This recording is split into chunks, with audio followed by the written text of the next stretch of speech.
কোনো এক জঙ্গলে এক দরবেশ বাস করত।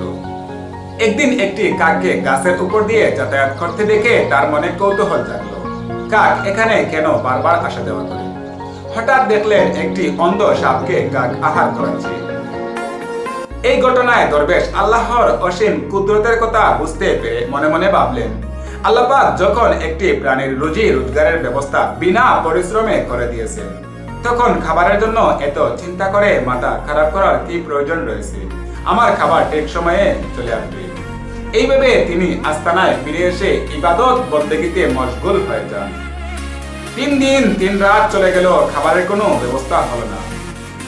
আল্লাহ তাআলা তার জন্য কোনো কিছুই পাঠালেন না।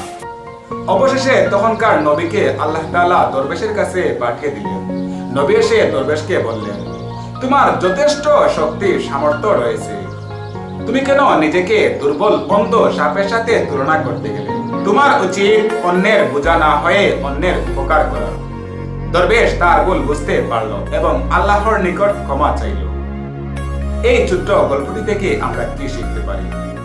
রিজিকদাতা আল্লাহ তাআলার উপর ভরসা করে তা অর্জনের জন্য চেষ্টা চালাতে হবে। ঘরে বসে থাকলে চলবে না। ভালো থাকেন, সুস্থ থাকেন। আল্লাহ হাফেজ।